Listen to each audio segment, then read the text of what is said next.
본 방송에서 제공하는 투자 정보는 투자 판단에 대한 조언입니다. 방송에서 제공하는 주식의 가치, 가격 상승 및 가격 하락에 대해서는 방송사에서 보장하지 않습니다. 이 시각 헤드라인 뉴스입니다. 한국은행은 올해 2분기 실질 국내 총생산 GDP가 1분기보다 0.6% 증가했다고 밝혔습니다. 민간 소비는 0.9% 증가했고 설비 투자는 반도체 제조용 장비 등 기계류 중심으로 5.1%나 커졌습니다. 하지만 지난 분기 6.8%나 증가했던 건설 투자는 2분기에 1% 성장이 그쳤고 수출도 3% 감소해 2008년 4분기 이후 최저를 기록했습니다. 앞서 한국은행은 수출 개선에 대한 기대감을 반영해 올해 성장률 전망치를 2.8%로 상향 조정했고 정부도 성장률 전망치를 3%로 수정 발표한 바 있습니다. 미 연준이 현재 1%에서 1.25%인 연방기금 금리를 동결한다고 발표했습니다. 시장에 관심을 받았던 보유자산 축소 부분에 대해 연준은 비교적 가까운 시일 안에 자산 축소를 시작하겠다고 밝혔습니다. 전문가들은 당장 9월 혹은 10월부터 연준의 자산 축소가 시작될 것으로 보고 있습니다. 세제 개편을 앞두고 부자 증세만으로는 한계가 있는 만큼 저소득층에도 소득 수준이 높을수록 세금을 더 내는 누진성을 강화해야 한다는 주장이 나왔습니다. 한국조세재정연구원은 보고서를 통해 저소득층 구간에서 소득이 2배 커졌을 때 세금 부담 수준은 17%에서 20%로 1.2배가량 커지는 것으로 분석했습니다. 평균 3배 이상 차이가 나는 OECD 국가들보다 소득 수준에 따른 세금 부담 격차가 약한 셈으로 저소득층 구간에서의 누진성 강화 필요성을 지적했습니다. 기아차는 올해 상반기 영업이익이 7,800여억 원으로 1년 전보다 44% 감소했다고 밝혔습니다. 기아차는 실적 부진 원인으로 지난 3월부터 본격화된 사드 사태로 인한 중국 시장 판매 부진을 꼽았습니다. 하지만 중국을 제외하고 보면 전체 판매는 오히려 소폭 증가한 것으로 집계됐습니다. 시청자 여러분 안녕하십니까. 오늘장 내일장 1부 문을 열도록 하겠습니다. 간밤에 FOMC 회의가 있었습니다. 기준금리는 조금 전에 헤드라인 뉴스에서 전해드린 대로 1%에서 1.25%로 동결이 됐습니다. 이 부분은 시장에서 어느 정도 예측한 바가 있는 부분이기 때문에 시장이 전혀 충격으로 다가오진 않고 있습니다. 그리고 중요한 부분은 향후 보유자산 축소 부분이었습니다. 이 부분이 언제 시행이 되느냐에 따라서 시장은 가파른 충격을 받을 수도 있다라는 부분이었는데 비교적 가까운 시일 내라라고 표현을 했고요. 전문가들은 9월에서 10월 정도가 될 것이다라는 이야기를 했습니다. 이에 따른 시장의 해석은 긍정적입니다. 비둘기파적으로 보고 있고요. 간밤에 뉴욕 증시 분위기 좋았고 우리 증시에도 좋은 흐름들 이어지고 있습니다. 급등세는 아니지만 2440선 코스피 다시 회복을 했고요. 2500선에 대한 기대감은 여전히 남아있는 상황입니다. 이번 주 조금 주춤했던 IT주들 SK하이닉스의 반등을 필두로 해서 전체적으로 괜찮은 흐름들 나오고 있고요. 화학이나 금융주 역시 긍정적 흐름인데 다만 국제유가 상승에 따른 화학주의 흐름과 지금 이제 국채 수익률이 좀 떨어질 것이다 이런 얘기가 나오면서 금융주의 흐름은 좀 상반된 모습을 장 후반으로 가면 갈수록 보이고 있긴 합니다. 코스닥 시장은 오늘도 좀 주춤하는 모습이고요. 자, 글로벌 증시의 흐름과 우리 증시의 흐름 어떤 식으로 바라봐야 할지 오늘장 내일장 1부에서 확인해 보시길 바랍니다. 코스피부터 확인하도록 하죠. 코스피 시장 현재 2438.99포인트입니다. 2440선이 살짝 다시 무너져 내려왔네요. 상승은 하고 있는데 상승폭이 많이 줄어든 모습입니다. 미국 금리 동결의 영향으로 장 초반에 좋았던 분위기가 코스피 코스닥 시장 조금씩 지금 빠지고 있는 상황이긴 합니다. 아직 빨간불은 맞고요. 일중 흐름들 살펴보도록 하겠습니다. 2447포인트까지 고점을 높여갔는데 이내 하락을 했고요. 2437포인트까지 현재 포인트 부근까지 지금 내려온 상황입니다. 수급 주체 체크해 보도록 하죠. 기관이 삽니다. 기관이 그리고 조금 많이 사고 있는 상황인데요. 어제 이어서 기관은 매수, 외국인은 매도, 이번 주 내내 이런 포지션이 나오고 있는 상황입니다. 기관 가운데서는 금융투자가 1821억 원 사고요. 투신이 255억 원 사는 어제와 동일한 양상이 보여지고 있습니다. 시가총액 상위 종목들 만나보도록 하죠. 삼성전자 보합이고요. 이틀 연속 급락세가 나왔던 SK하이닉스 오늘은 기술적 반등이 좀 나오고 있습니다. 2.6% 상승하면서 68,600원대에 거래가 됩니다. 현대차 실적 나온 뒤에 어제는 보합권 수준이었는데 오늘 또 빠지네요. 146,500원대 거래되고요. 한국전력은 45,250원 강보합권입니다. 다음 6위부터 10위 살펴보도록 하겠습니다. 포스코 0.46% 상승하고요. 네이버 보합입니다. 삼성물산, 삼성생명은 각각 1%, 2% 초반의 상승폭이고요. 신한지주는 0.57%의 하락입니다. 다음 살펴볼까요? KB금융, 현대모비스는 하락합니다. 그리고 LG화학, SK텔레콤, SK 상승하는데 특히나 SK텔레콤 같은 경우에는 실적이 통신주가 잘 나오면서 30만원 부근까지 어느새 많이 올라온 모습들을 볼 수가 있습니다. 코스닥 시장도 확인해 보도록 하죠. 코스닥 시장은 빠집니다. 665.33포인트, 1포인트 한 2포인트 가까이 빠지고 있는데 낙폭이 크진 않지만 좋은 흐름들을 다시 찾아내진 못하고 있는 상황입니다. 일중 흐름들 체크해 보도록 하죠. 역시나 장 초반보다 많이 밀려 내려오는 모습 확인하실 수가 있고요. 670선 터치한 뒤에 664포인트까지 빠졌고요. 현재도 665포인트 저점 부근에서 움직이고 있다라고 체크하시면 될 것 같습니다. 수급 주체 확인해 보도록 하죠. 오늘도 개인만 삽니다. 264억 원 개인이 사고요. 기관 132억 원 팝니다. 기관 가운데선 투신만이 85억 원 순매수하고 있고요. 외국인이 9억 원 정도 소폭 매도하고 있는데 이 부분이 좀 매수로 전환이 될지 이 부분 좀 장 후반까지 체크해 봐야 될 것 같습니다.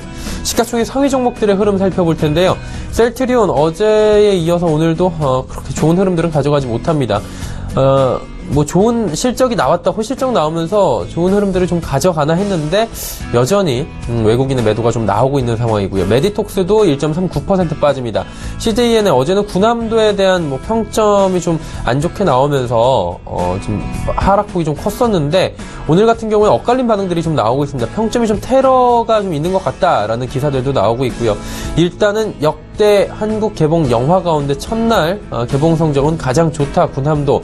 일단 그리고 이제 지켜봐야 되는 부분들이 있고요. 박스오피스 박스 점유율이 굉장히 높기 때문에 실적으로 연결되는 부분은 지켜봐야 될 부분이 있습니다. 코미팜은 1.2% 상승하고요. 로에는 보합입니다. 다음 살펴볼까요?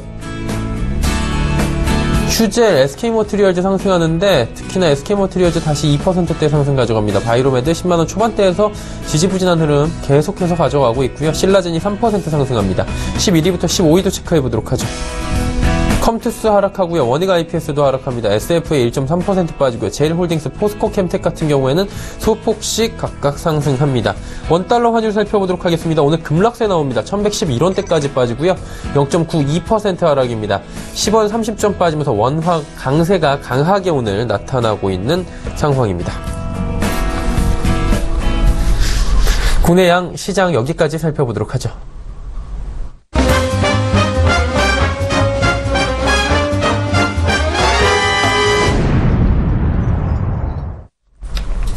오늘 장 이슈들 짚어보도록 하겠습니다. 하나금융투자증권 자산전략팀의 김두원 연구원입니다. 안녕하세요. 네, 안녕하세요. 오늘은 FOMC 회의 얘기를 안 할 수가 없고요. 방송 중에 이 얘기를 꽤 많이 할 것 같은데 먼저 김두원 연구원께 여쭤보도록 하겠습니다. 어떻게 보셨습니까? 네, 말씀하신 것처럼 간밤 7월 FOMC 종료됐습니다. 먼저 올해 처음으로 연준위원 9명의 만장일치 결과가 나타났다는데 좀 더 의미가 있고요. 기준금리를 현 수준인 1%에서 1.25% 수준으로 동결했습니다. 옐런의 기자회견도 또한 연준의 경제 전망도 없다는 점에서 특히 이번 7월 달에는 성명서의 변화가 중요했었는데요. 크게 한 세 가지 부분에서의 변화가 관심이 간다라고 할 수 있겠습니다.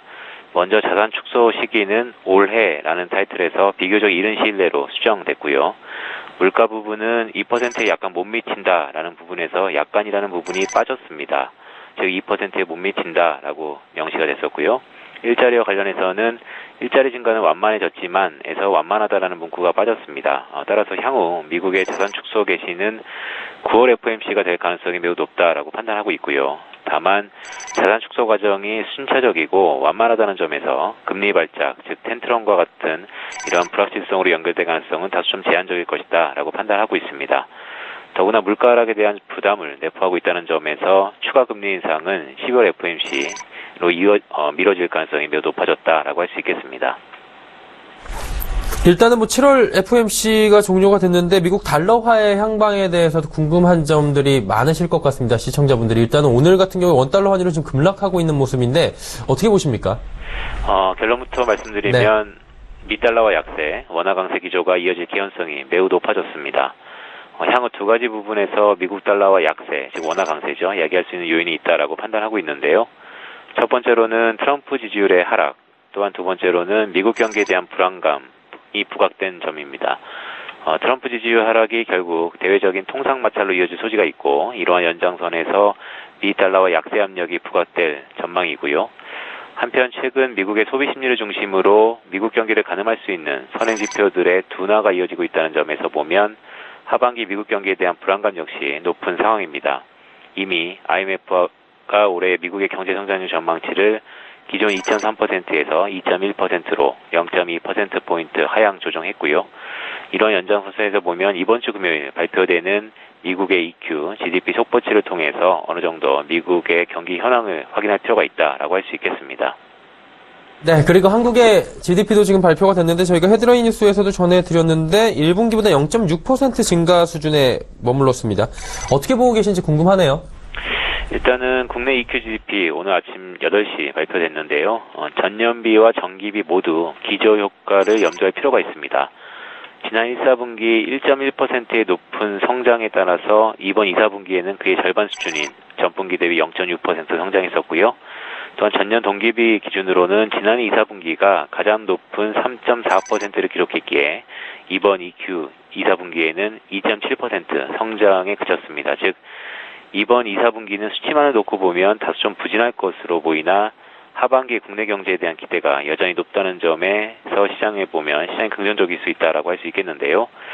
특히 지난 주말 추경이 통과되었고 주요국들의 통화긴축 기조가 다소 좀 후퇴하면서 국내 원화 환율 강세가 이어지고 있습니다. 내수 경기에 대한 기대와 함께 하반기에는 3% 내외 성장 가능할 것으로 판단하고 있고요. 한미 FTA 재협상과 같은 미국과의 통상 마찰로 대외 부분의 회복 탄력이 경감될 수밖에 없는 상황에서 하반기 재정 정책에 의한 내수 경기가 어느 정도까지 활로를 펼 것인가가 국내 경기에서는 가장 관건이다라고 할 수 있겠습니다. 그리고 국내 증시 상황 좀 크게 여쭤보도록 할 텐데요. IT주들이 어제까지 좀 조정을 크게 받았던 것 같습니다. 그간에 우리 지수를 좀 끌어올린 동력이라고 하면 단연 IT주들일 텐데 지금 조금 실적 발표 후에 주춤하는 모습입니다. 이후에 주가 향방이나 외국인의 수급 같은 걸 어떻게 보고 계신지 궁금합니다. 네, 말씀하신 것처럼 최근의 흐름을 보면 참여자들께서는 다소 좀 불안감을 높일 수 있는 국면인데요. 일부 성장통은 좀 불가피해 보입니다. 지속적으로 달려왔기 때문에 아무래도 숨고르기가 필요한 것은 어찌 보면 통과 의례다라고 할 수 있겠는데요. 다만 그 변한 것이 없다는 것에 저희가 조금 주목할 필요가 있습니다. 국내 기업들의 실적 개선이 이어지고 있습니다. 오히려 하반기에는 기대의 폭이 확대될 소지가 더욱 있다라고 할 수 있겠는데요. 여기에 지속적으로 논의되었던 지배구조 이슈 가시화되면서 하반기 우리 시장을 이끌 요인으로 부각될 것으로 전망하고 있습니다. 스튜어드십 코드, 즉 지배구조 가시화가 기관 자금을 이끌고 있고 원화 강세 기대가 외국인 자금 유입을 확대시킬 소지가 있습니다. 실적 발표와 함께 말씀하신 것처럼 일부 업종을 중심으로 차익실현 매물도 나타나고 있지만 큰 그림에서 보면 하반기에도 실적에 대한 기대와 원화 강세 흐름이 이어질 소지가 높다는 점에서 기관과 외국인 수급의 견고한 흐름 우리가 예상할 수 있을 것 같고요. 게다가 추경에 따른 국내 내수에 대한 기대감도 여전히 이어지고 있습니다. 즉 추세적인 흐름이 이어진다는 점에서 실적 가시화가 이어지는 업종을 중심으로 점차 내수 중심의 업종으로도 시선을 이동할 필요가 있다라고 할 수 있겠습니다. 네. FOMC 간밤의 이야기 해봤고요. 이제 다음 주 한번 봐야 될 텐데 다음 주엔 어떤 이벤트 있습니까? 다음 주는 8월에 폼을 연다는 점에서 미국 경제 지표 또한 연준 위원들의 연설 짚고 넘어갈 필요가 있습니다. 먼저 미국의 경제 지표는 ISM 제조업 지수와 고용 지표 중요할 것 같고요. 아시는 것처럼 ISM 제조업 지수 그러면 월간 기준으로 가장 먼저 발표되는 지표이기 때문에 8월 미국의 경기를 전반적으로 가늠할 수 있다는 점에서 의미가 있고요. 고용 지표는 하반기 연준의 통화 정책과 연결되는 부분입니다. 아시지만 ISM 제조업 지수는 최근 좀 둔화 가능성이 높다라고 할 수 있겠고 미국 고용 역시 7월 달에는 계절적으로 여름 휴가 등 비수기로 접어든다는 점에서 우리가 흔히 얘기하는 20만 명 증가에는 다소 좀 못 미칠 가능성이 있고요. 한편 미국 연준들의 연설, 투표권을 행사하는 위원들은 아니지만 이번 7월 FOMC 이후에 연준의 분위기를 가늠할 수 있다는 점에서 다소 좀 의미가 있습니다. 우리 시각으로 다음 주 8월 3일 목요일 새벽에 예정되어 있다는 점에서 다소 좀 귀추가 주목된다라고 할 수 있겠습니다. 네, 오늘 말씀 잘 들었습니다. 예, 고맙습니다. 하나금융투자증권 자산전략팀의 김두원 연구원과 함께했고요. 이슈 칼럼 바로 이어갑니다.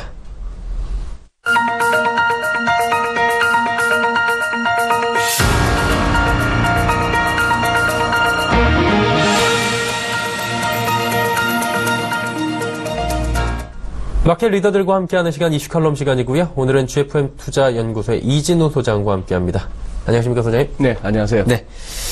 조금 전에 김두원 연구원과 이야기 나눠본 바 있는데 조금 더 자세히 좀 듣고 싶어서 네. 한 번 더 여쭙도록 하겠습니다. FOMC 회의 있었고요. 네. 전 세계 시장이 이쪽으로 다 쏠려 있는 것 같아요. 어떻게 보셨습니까? 예. 사실은 지난주에 있었던 7월 20일 날 있었던 22 통화정책 회의가 오히려 더 시장에 영향을 줬다고 볼 수 있죠. 네. 거기서 결국 이제 22 통화정책 회의를 전후해서 무슨 드라기 총재가 8월 잭슨홀 회의에 연설 나갈 것이고 하는 이런 언론 플레이도 있었고 그런 상황이었고 그것이 또 이제 결국 그때 가면은 22발 양적 완화의 축소 이런 쪽을 언급하게 될 것이다까지 하면서 유로가 강하게 가면서 시장은 이제 연준만이 긴축으로 도는 게 아니고 22 영란은행 캐나다 호주 할 것 없이 다 같이 돌아서네 하는 부분에 주목을 했었고요. 그 제일 큰 어떤 시장의 반응은 달러의 약세였죠. 그런 가운데 이제 7월 FOMC 여느 때와 이제 369, 12와는 다르게 성명서 한 장 달랑 내놓죠. 네. 이게 한 2장은 넘더니만 요즘은 거의 한 장이에요. 조금 바쁘신가 봐요. 그런 상황이고 369, 12월처럼 무슨 위원들이 점도표를 찍어가지고 내년 후내년쯤에 정책금리가 어디쯤 갔으리라고 예상한다 이런 것도 제시 안 하고 옐런 의장의 기자회견도 없고 그런 가운데 앞서 김돈 연구원 이렇게 정리해 주셨다시피 눈길을 끈 거는 그겁니다. 그냥 양적 완화 축소가 연내라고 했던 부분을 영어 표현으로 relatively soon 비교적 빨리 해서 조금 이제 그러면 9월에도 가능하겠구나. 그러나 9월쯤에 그렇게 하고 금리 인상은 한번 쉬었다가 12월 정도 할 것이다. 이거는 이미 시장의 컨센서스였고요. 그래서 요약하자면 그거 같습니다.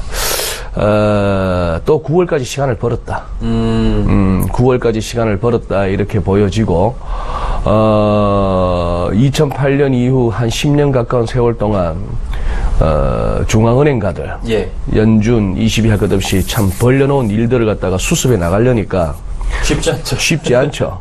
그것이 얼마나 상식적으로 진짜 저의 자주 하는 비유로 항공모함이 도는 건데, 항공모함이 돌면 옆에 어지간한 돛담배는 그냥 휩쓸려서 자빠진다고 봐야 되죠. 근데 아직은 이게 크게 유턴하지 않았으니까 그 주변에 파도가 아직은 견딜만 합니다. 견딜만 한 그런 상황이고 시장도 그런 측면에서 아직은 잭슨홀 회의 9월 FOMC 9월 7일 날 22 통화정책 회의 그 다음 주 또 한 일주일 후에 FOMC 그때까지는 옆에 친구가 안 파는데 내가 왜 팔아? 이런 분위기죠. 그런 상황이고 인플레에 대해서 굉장히 자신 없어 하는 모습이 점점 더 크다 보니까 국채 수익률은 떨어지고 하는 이런 정도로 해석됩니다. 일단은 시장이 딱 그냥 예상하던 정도만 나왔다. 이렇게 보니까 맞습니다. 우리 시장도 지금 약간은 안도하는 것 같은데 그럼 미국 쪽으로 조금 FOMC 말고 시각을 돌려서 트럼프 한번 대통령 여쭤보도록 하겠습니다. 트럼프 케어는 거의 좌초됐다라고 보는 분들이 많은데 재밌는 건 상원 100석 중에 공화당이 52석이에요. 이게 왜 재밌냐면 우리나라 국회의 상황으로 보면은 일단은 국회 상정만 시켜버리면은 사실 예전에 날치기 법안들도 굉장히 많았고 그냥 다수결로 밀어붙이니까 충분히 가능한 부분인데 오히려 이게 이런데도 불구하고 자꾸 안 된다는 말이죠. 지위나 위상 자체가 흔들리는 건 아닌가 이런 의구심들이 있는 것 같고 그러다 보니 시장 상황도 녹록치가 않아지는 것 같은데 어떻게 봐야 되는 거예요, 이 부분은? 그렇죠. 일단 정덕앵커 지적하신 52대 48로 과반을 넘는 공화당 의석인 와중에 왜 공화당 대통령인 트럼프가 자기의 뜻대로 뭔가를 못하느냐. 그렇죠. 좋게 얘기하면은 그게 민주주의죠. 맞죠. 그게 민주주의고. 오늘 또 제가 서울경제신문 아주 감동적인 사진을 하나 봤습니다. 서울경제신문 이렇게 여타 신문하고 다르게 어떤 기획과 편집에 있어서 좀 남다르다 하는 걸 자주 느끼는데 오늘 일면에 존 맥케인 의원 사진이 크게 실렸더라고요. 보니까 뇌종양 수술 받은 지 일주일 만에 사진에 보니까 여기 눈 위에 수술 자국도 선명해요. 그런데 지금 그거 오바마 케어를 갖다가 트럼프 케어를 갖다가 입법을 하는데 실패했잖아요, 지난주. 예. 그러니까 내놓은 어떤 대안이 당장 지금 트럼프 케어라도 폐지를 하자. 그 대체 법안 트럼프 케어는 뭐 문제가 있고 뭐 반대도 많고 하니까 일단 트럼프 케어를 폐지하자 하는 거기에 대해서 표결을 하기 위해서 그 불편한 몸을 이끌고 나와서 동료 의원들한테 박수 받는 사진. 이면에 가보니까 반면에 우리 추경 통과하는데 텅 비어있는 우리 그 국회의사당. 예. 뭐 야당은 죄다 퇴장하고 예. 그 와중에 그렇게 뭐 공을 들였다는 추경 하더니만 여당에 불참한 의원들 많고 예. 뭐 그 얘기도 상당히 뭔가 이렇게 생각해볼 만한 문제죠. 그다음 두 번째 시장이 미치는 영향부터 먼저 말씀드리면 결국은 트럼프가 하고자 했던 감세 그리고 그 이어서 인프라 투자 이런 식으로 해서 경제를 키우고 뭐 미국의 일자리를 늘리고 하는 이런 계획들이 자꾸 이렇게 지연된다고 볼 수 있죠. 그렇죠. 그리고 오늘 이제 서울경제TV 우리 시청자분들에게 꼭 이거 한번 보셨으면 싶은 게 화면 먼저 한번 띄워주시면요. 예. 이것 때문에 뭐 시간상 여기서 동영상을 틀어드릴 수는 없고 유튜브에 가면은 우리가 기존 언론에서 보기 힘든 많은 정보를 갖다 접할 수 있는데요. 왼쪽 위에 제목처럼 유튜브에서 미국이 트럼프를 선택한 이유 한번 검색해 보시죠. 뭐 한 2분 30초 정도의 짧은 잘 편집된 그 동영상입니다. 예. 여기 좀 깨알 같습니다만 한번 읽어드릴까요? 예. 그 중에 중요한 코멘트만 트럼프의 육성인데요. 이걸 우리말로 통역을 해놨습니다. 우리가 하는 무브먼트는 실패하고 타락한 정치 시스템을 국민이 통치하는 새로운 정부 시스템을 바꾸는 것이다. 이번 선거에 미국 소수 기득권층은 수천조의 돈이 걸린 문제다. 그들은 워싱턴에서 권력을 쥐고 흔드는 자들이고 세계적인 특별 이익 집단들인데 당신과 나 같은 사람의 유익에는 관심이 전혀 없다. 그리고 또 다른 동영상인데요. 예. 트럼프 대 일루미나티 뭐 이런 식의 제목이 달려있는데 이것도 한번 검색해 보시면 참 그거 합니다. 보면 우리의 운동은 실패하고 부패한 정치 집단을 대체하기 위한 것입니다. 워싱턴의 기득권층 그리고 그들을 후원하는 금융기관과 기업 언론은 오직 한 가지 이유 때문에 존재합니다. 그들은 자신들의 부를 보호하고 늘리기 원합니다. 우리의 운동은 그들에게 실존적 위협입니다. 그들이 단 한 번도 본 적 없는 진실된 위협입니다. 이런 식의 연설을 하는 트럼프. 제가 드리고 싶은 말씀은 트럼프는 뭐 동서고금을 막론하고 이른바 정치하겠다는 사람이라면 입에 담으면 안 된다고 할 부분을 지난 대선 과정에서부터 취임 이후에 이르기까지 너무 많은 얘기를 했어요. 저런 얘기들은 우리 시청자 여러분께서도 뭐 이런저런 어떤 음모론이라든지 아니면 음모론까지 안 간다 하더라도 평소에 이렇게 대부분의 개인들의 어떤 그 세계관, 세상을 바라보는 시각이 그런 거 아니겠습니까? 뭐 이런 게 있다. 뭔가 좀 불합리하고 부조리하다. 이걸 갖다가 지금 트럼프는 공개적으로 얘기한 것이죠. 예. 저기서 어떤 워싱턴의 기득권층, 거기에는 기존 정치인들, 금융기관, 월가, 그리고 모든 언론까지 그렇게 싸잡아 비난했으니 저런 트럼프가 어떻게 워싱턴에서 환대를 받겠습니까?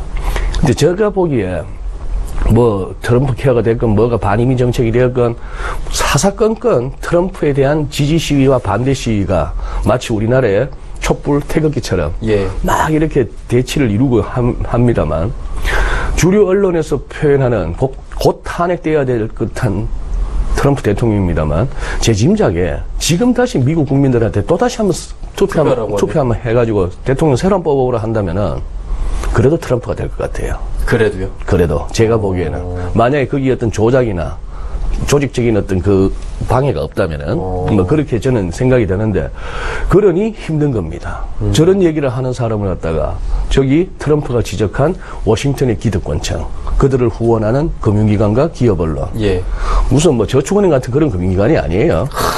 그렇죠. 그런 얘기들을 하는 것이죠.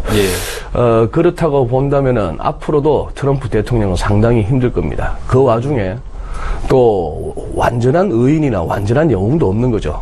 또 이렇게 항상 흠이 있는 것이고 사람은 트럼프의 또 어떤 뭐 러시아 커넥션이나 과적들이 자꾸 이렇게 그게 된다거나 최근에 세션스 법무장관 자기가 법무장관을 임명한 사람들에 대한 어떤 비난 거기에 대한 어떤 반발 심지어 뭐 트위터를 통해 가지고 트랜스젠더 미국 군대에서 다 추방시키겠다 이런 식의 어떤 그 일처리 이 정치력, 이거는 본인도 어떻게 보면은 스스로 좀 무리수를 두면서 그거 하는 게 있죠. 그러니 트럼프 어떤 미국의 앞으로 경제가 좋아지겠다, 달러가 강해지겠다, 다시 뭐 인플레가 살아나겠다는 기대하기 힘든 것이죠.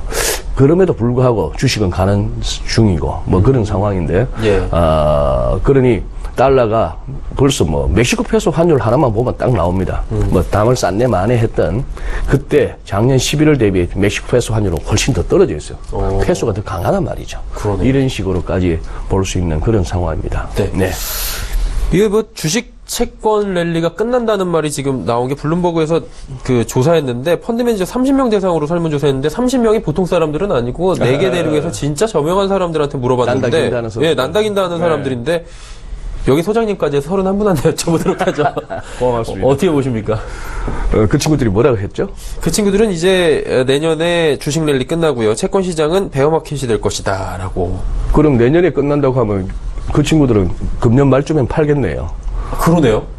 그래야 될 거 아닙니까? 내년에 빠질 거 뻔하게 보이는데 그때까지 들고 있진 않겠죠. 그때까지 걔들이 붙들고 있지는 않을 거고. 예. 빠지기 전에 저거는 튀어나오겠죠. 그리고 시사하는 바는 내년까지는 괜찮을 거니까 계속 사세요 하는 얘기가 될 거고. 뭐 그렇게도 볼 수 있습니다. 뭐 이거 요즘 제가 무슨 마바라가 된 것도 아니지만 요즘 여기저기 기회 있을 때마다 얘기하고 다니는데 저 한번 다우지수 한번 펼쳐봐 주시죠. 예. 어제 같은 경우에 보잉 하나 때문에 100포인트나 올랐는데요.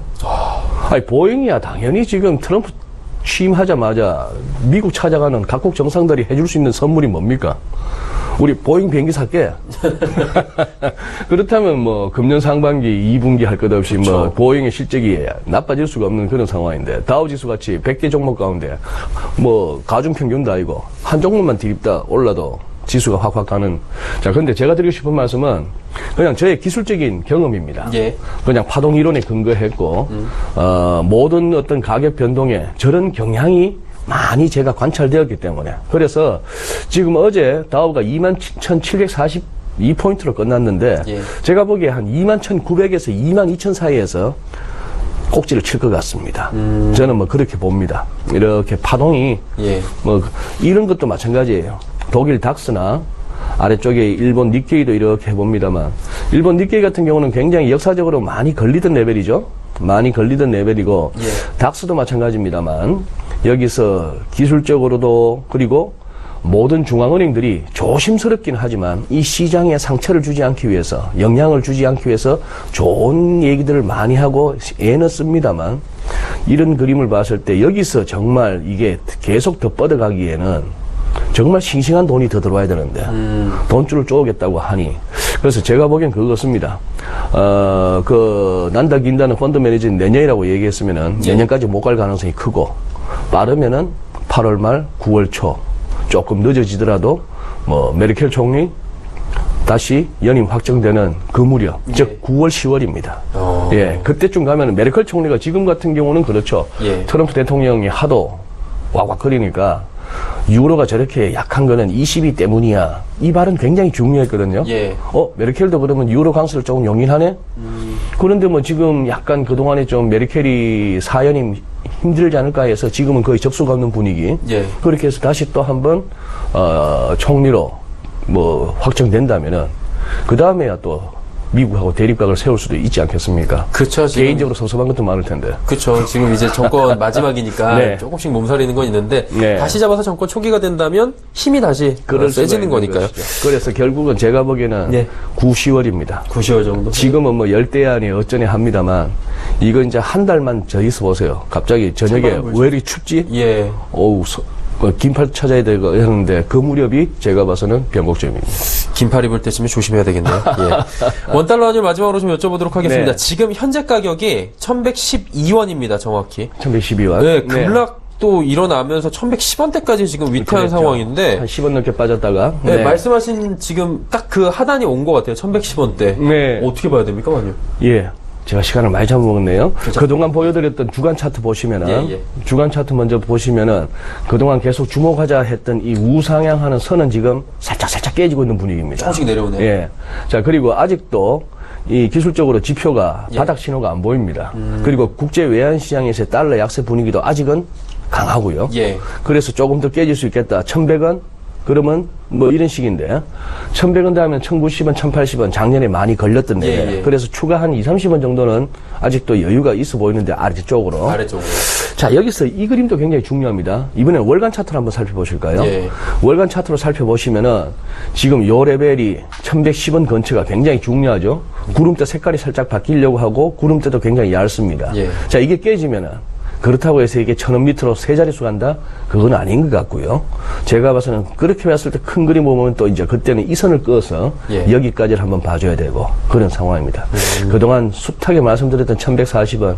옛날에는 깨지면 많이 밀리고 터지면은 위로 많이 가는 그런 어떤 분수령이었는데 점점 요즘은 이것이 1,140원이 구심점 역할을 한다. 그리고 아래 위로 한 50원 정도를 보고 싶다. 이렇게 결론을 내겠습니다. 1,140원 위아래 레인지로 한 50원 정도 놓고 보시면 될 것 같다. 일단은 현재까지는 그렇다는 말씀이신 거죠. GFM 투자연구소 이진우 소장과 오늘 자세히 이야기 나눠봤습니다. 감사합니다. 예, 고맙습니다.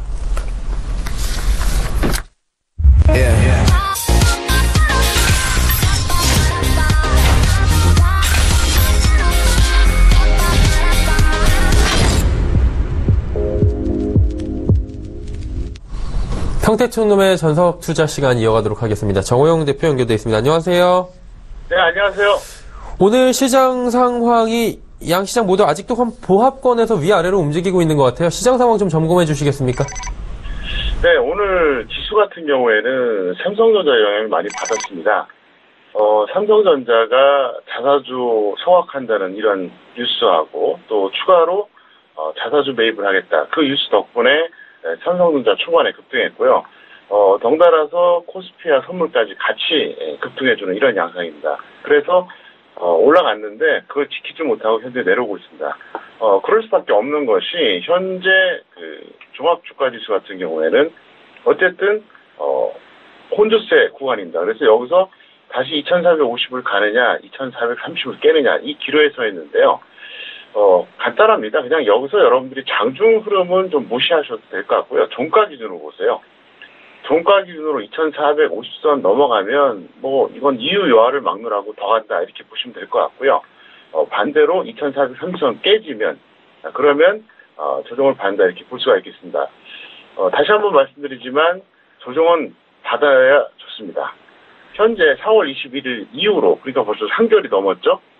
종가 기준으로 21선을 깼던 건 딱 한 번밖에 없어요. 좀 너무 심하죠. 그리고 시청자 여러분들 잘 아시는 것처럼 삼성전자 플러스 전기전자 대형주 덕분에 지수가 다소 좀 왜곡된 경향이 있습니다. 원래 유동성 장세라고 하는 것은 전반적으로 종목들이 상승이 같이 나와야 됩니다. 왜냐하면 시장의 유동성이 골고루 퍼지면 그렇게 될 수밖에 없잖아요. 근데 사실 너무 쏠림 현상이 심했던 이런 지수이기 때문에 저는 조정을 받고 다시 더 높이, 더 멀리 가기를 원합니다. 그리고 코스닥은 잠깐 말씀드리겠습니다. 코스닥 같은 경우 오늘도 이제 조정을 좀 받고 있는데요. 너무 걱정하실 필요는 없습니다. 제가 볼 때는 어차피 최근에 급등했던 것도 있었고, 그리고 코스피가 조정을 받는 구간에 같이 좀 내려왔었는데요. 제가 볼 때는 이거는 어느 선까지는 내려올 겁니다. 하지만 지금 21선을 이제 거의 이제 육박하는 이런 그 흐름인데요. 만약에 21선 깨진다고 해도 61선 이탈까지는 저는 별로 그렇게 생각하지 않습니다. 그래서 여러분들이 그렇게 보시면 될 것 같고요. 전체적으로 봤을 때 그렇습니다. 제가 다시 한번 말씀드리겠습니다. 이렇게 해주세요. 지금은 코스피, 코스닥 1대2 비율로 해주시기 바랍니다. 그리고 대형주하고 중소형주 역시 1대2 비율로 해주시면 맞을 것 같고요. 가장 핵심적인 업종이 뭡니까? 코스피의 전기전자, 그리고 코스닥의 반도체입니다. 코스피 전기전자 같은 경우에는 웬만한 종목들은 지금 잡지 말고요.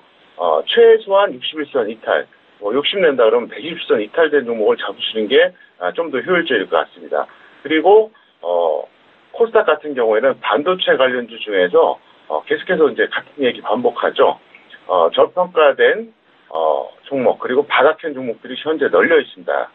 그걸 여러분들이 잡아오시면 됩니다. 그래서 두 가지 포인트만 여러분들이 알고 대응하시면은 될 것 같고요. 그러니까 이제 코스피 전기전자 같은 경우에는 간단합니다. 여러분들이 차트만 보시면 돼요.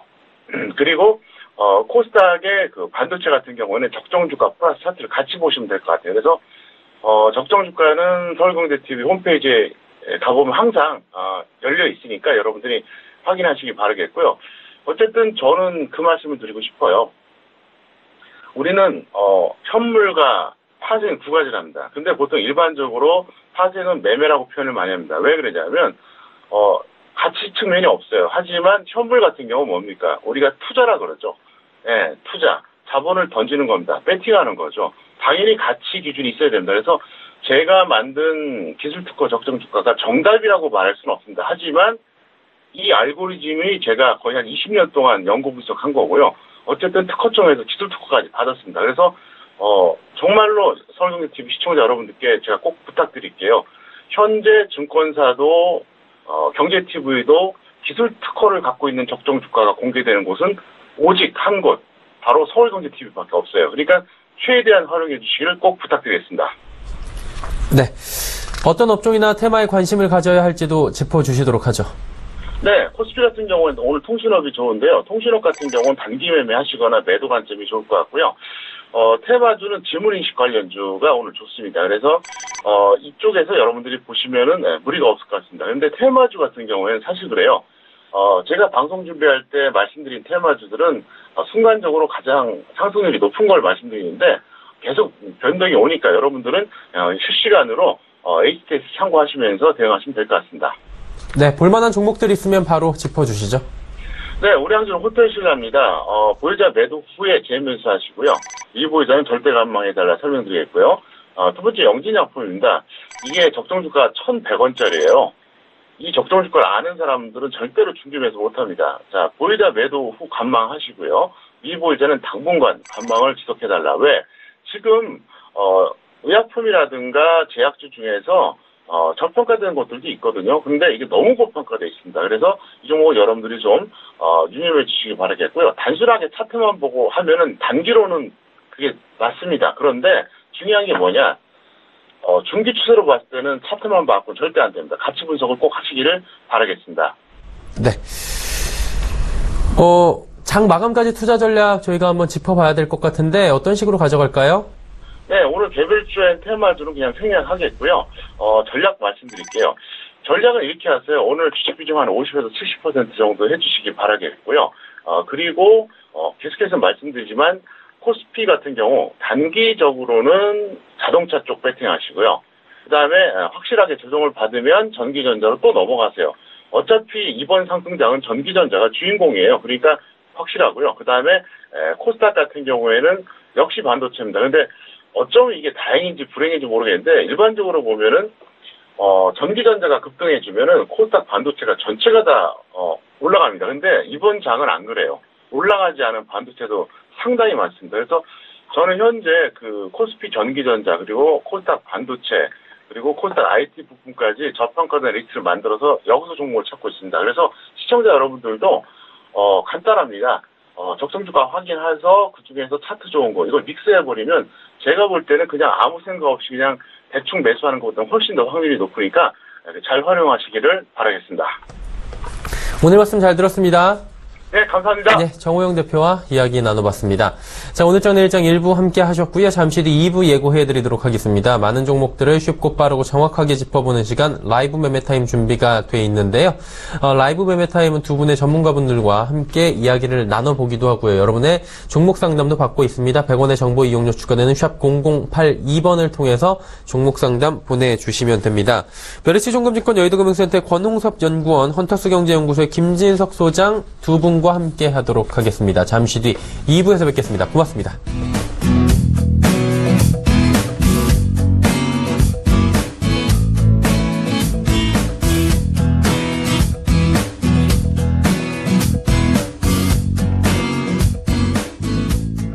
본 방송에서 제공하는 투자 정보는 투자 판단에 대한 조언입니다. 방송에서 제공하는 주식의 가치, 가격 상승 및 가격 하락에 대해서는 방송사에서 보장하지 않습니다.